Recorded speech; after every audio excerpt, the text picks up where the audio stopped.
ಪುಸ್ತಕದ ಮಾಲೀಕರೀಗ ಅವರಾಗಿದ್ದಾರೆ. ಆಂಟಿ, ನಿನ್ನೊಲುಮೆಯಿಂದಲೇ ಪುಸ್ತಕ ಮೊದಲಿಗೆ ನಿಮ್ದು ಬಿಡುಗಡೆ ಆಗಿದೆ, ಅದಕ್ಕೆ ಆಲ್ ದ ಬೆಸ್ಟ್ ಹೇಳ್ತಾ, ತಂದೆಯ ಪಾತ್ರವನ್ನ ನೀವು ಸಿನಿಮಾದಲ್ಲಿ ಮಾಡ್ತಿದ್ದೀರಾ, ಇದ್ರ ಬಗ್ಗೆ. Thank you so very much. ನಮಸ್ಕಾರ ಎಲ್ಲರಿಗೂ. ತಂದೆ ಪಾತ್ರ ಮಾಡೋದು ಇಟ್ಸ್ ಬಿಗ್ಗೆಸ್ಟ್ ಚಾಲೆಂಜ್. ಹೌದು, ಅವರ ರಕ್ತವೇ ನನ್ನೊಳಗೇನೂ ಹರಿತಾ ಇರೋದು. ಬಟ್ ನಿರ್ದೇಶಕರ ನಾನು ಆಲ್ರೆಡಿ ಹೇಳ್ಬಿಟ್ಟೆ ಬಾಬು ಸರ್ಗೆ, ನೋಡಿ, ನನ್ನಿಂದ ನೀವು ಆಕ್ಟಿಂಗ್ ನ ಹೇಗೆ ತೆಗೆಸ್ತೀರಿ ಅದು ನಿಮ್ಮ ಹಣೆ ಬರಹ. ಯಾಕಾದ್ರೂ ತಗೊಂಡ್ನೋ ಇವಳನ್ನ ಈ ಪಾತ್ರಕ್ಕೆ ಅಂತ ಅನ್ಸಿದ್ರು ನನಗೆ ಅದ್ರ ಜವಾಬ್ದಾರಿ ಕೊಡ್ಬೇಡಿ. ಬಟ್ ನಾನು ಇದನ್ನ ಅಪ್ಪನ ಪಾತ್ರವನ್ನ ಮಾಡ್ಲಿಕ್ಕೆ ತುಂಬಾ ಅಂದ್ರೆ ತುಂಬಾ ಸಂತೋಷದಿಂದ ಒಪ್ಕೊಂಡಿದ್ದೀನಿ. ನಾನು ಮಾಡ್ತೀನಿ, ನಾನು ರೈಟ್ಸ್ ಕೊಟ್ಟಿದ್ದೀನಿ ಅವ್ರಿಗೆ. ಜೊತೆಗೆ ಅವರ ನನಗೆ ಎಲ್ಲೂ ಅವರು ನನಗೆ ಪ್ರಾಮಿಸ್ ಏನ್ ಮಾಡಿದ್ದಾರೆ, ಅಪ್ಪನ ಬರವಣಿಗೆ ಯಾವ ಇದನ್ನು ರೂಪವನ್ನು ಬದಲಾಯಿಸೋದಿಲ್ಲ. ಈಗಾಗಲೇ ಮುಂಚೆ ಬಂದಿದ್ದ ಭೀಮಾ ತೀರಕ್ಕೂ ಈಗ ಬರುವಂತಹ ಭೀಮಾ ತೀರಕ್ಕೂ ತುಂಬಾ ವ್ಯತ್ಯಾಸ ಇರುತ್ತೆ. ಯಾಕಂದ್ರೆ ನೈಜವಾಗಿ ಅಲ್ಲಿ ಏನಿತ್ತೋ ಅದನ್ನ ಅಪ್ಪ ರಿಪೋರ್ಟ್ ಮಾಡ್ಕೊಂಡು ಬರ್ತಾರೆ, ಅದನ್ನ ಕ್ಯಾಪ್ಚರ್ ಮಾಡ್ಕೊಂಡು ಬರ್ತಾರೆ. ಅದನ್ನ ಅವರು ಫೋಟೋಗ್ರಾಫ್ಸ್ ಆಗಿರ್ಬೋದು ಅಥವಾ ಅವರು ಮತ್ತೆ ಚಂದಪ್ಪ ಅವ್ರ ಜೊತೆ ಕೂತ್ಕೊಂಡು ಮಾತಾಡ್ತಾ ಇರೋದು ಎಲ್ಲದಕ್ಕೂ ಅದು ಪುಸ್ತಕದಲ್ಲೇ ಇದೆ. ಸೊ ಇದನ್ನ ಯಾವುದನ್ನು ನಾನು ಬದಲಾಯಿಸೋದಿಲ್ಲ ಅಂತ ಹೇಳಿ ನನಗೆ ಭರವಸೆ ಕೊಟ್ಟಿದ್ದಾರೆ. ಅದರಿಂದ ನಾನು ರೈಟ್ಸ್ ಐ ಥಿಂಕ್ ಇದು ಪ್ರಾಪರ್ ವೇ ಟು ಅಪ್ರೋಚ್. ಒಂದು ಲೇಖಕನ ಕೃತಿ, ಒಂದು ನಾವೆಲ್ನ ಚಿತ್ರೀಕರಣ ಮಾಡಿ ಚಿತ್ರರೂಪದಲ್ಲಿ ತರ್ತೀನಿ ಅಂತ ಅಂದಾಗ ಅದರದ್ದೇ ಒಂದು ಪ್ರೊಸೀಜರ್ ಅಂತ ಇರುತ್ತೆ. ಅದನ್ನು ಫಾಲೋ ಮಾಡಿದ್ದಾರೆ. ನಾನು ಅದನ್ನ ಅಪ್ರಿಷಿಯೇಟ್ ಕೂಡ ಮಾಡ್ತೀನಿ. ಪ್ರೊಡ್ಯೂಸರ್ಸ್ಗೂ ಅದನ್ನ ನಾನು ಅಪ್ರಿಷಿಯೇಟ್ ಮಾಡ್ತೀನಿ. ನನಗೆ ಹೇಳಿದೆ, ಅವರು ಇದೇ ಒಂದು ಲಿಂಕ್ ನ ಇಟ್ಕೊಂಡು ಇನ್ನೇನೋ ಆಗ್ತಿದೆ ಅಂತ ಮಾಡಬಹುದಾಗಿತ್ತು, ಅದನ್ನ ಅವ್ರು ಮಾಡಲಿಲ್ಲ. ಆಮೇಲೆ ಮತ್ತೆ ಅದೇ ನಾನು ಆಗ್ಲೇ ಹೇಳಿದ ಹಾಗೆ ನಾನು ಪ್ರಾಮಿಸ್ ಮಾಡಿದ್ದಾರೆ, ಯಾವುದನ್ನೇ ಬದಲಾಯಿಸೋದಿಲ್ಲ. ಯಾವ ನನ್ನ ತಂದೆಯವರ ಅಕ್ಷರಗಳು ಏನಿದೆ ಯಥಾವತ್ ಹಾಗೆ ನಾನು ಅದನ್ನ ಚಿತ್ರೀಕರಣ ಮಾಡ್ತೀನಿ ಅಂತ ಹೇಳಿ ಅವರು ಬರೆದಿದ್ದಾರೆ.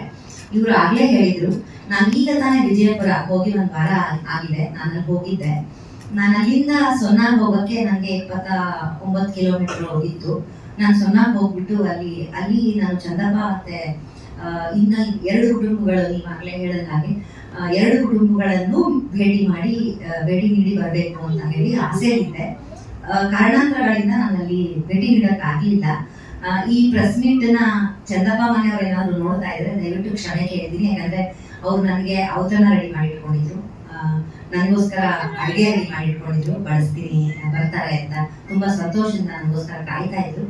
ನೀವಾಗ್ಲೇ ಹೇಳಿದ ಹಾಗೆ ಅಪ್ಪನ ಎರ ಏನಿತ್ತು ಭೀಮಾ ತೀರದ ಹಂತಕರು. ಈಗ ನಾನು ಹೋದಾಗ ವಿಜಯಪುರದಲ್ಲಿ ಸಾಕಷ್ಟು ಸಾಧಕರು ಇದ್ದಾರೆ. ಅಲ್ಲಿ ನಾವು ಸುಮ್ಮನೆ ಹಂತಕರು ಅಂತ ಹೇಳಿ, ಅಫ್ಕೋರ್ಸ್ ಅಪ್ಪ ಬರ್ದಿದ್ದು ಫ್ಯಾಕ್ಟ್ ಬರ್ದಿದ್ದಾರೆ.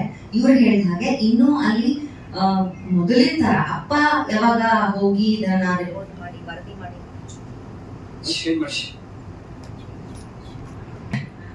ಅಪ್ಪ ಯಾವಾಗ ಹೋಗಿ ಇದನ್ನೆಲ್ಲ ವರದಿ ಮಾಡ್ಕೊಂಡು ಬಂದ್ರು, ಆಗ ಕಾಲ ಹಾಗಿತ್ತು. ಅಲ್ಲಿ ಇವ್ರು ಹೇಳಿದ ಹಾಗೆ ಭೀಮೆಯ ನದಿ ರಕ್ತ ದೋಕಳಿ ಆಗಿತ್ತು.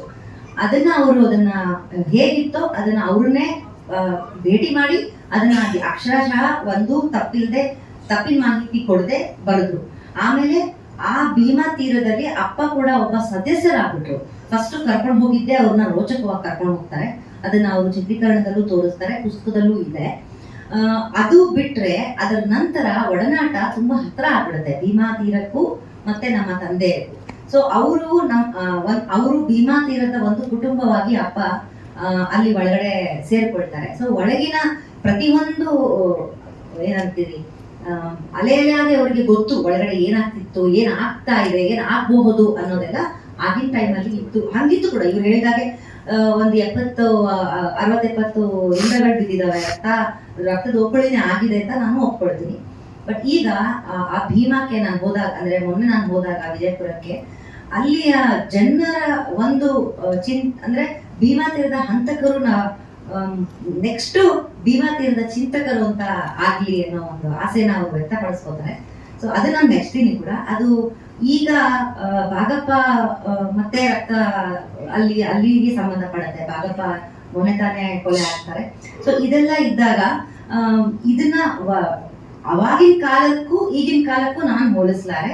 ಆಸ್ ಒಂದು ವ್ಯಕ್ತಿಯಾಗಿ, ಒಂದು ಪತ್ರಕರ್ತೆಯಾಗಿ, ಒಂದು ಏನಂತೀರಿ ಅಲ್ಲಿಗೆ ಹೋದಾಗ ನನಗೆ ಸಿಕ್ಕಂತಹ ಪ್ರೀತಿ ಆತಿಥ್ಯ ಏನಿದೆ ಅದಾಗಿರ್ಬೋದು.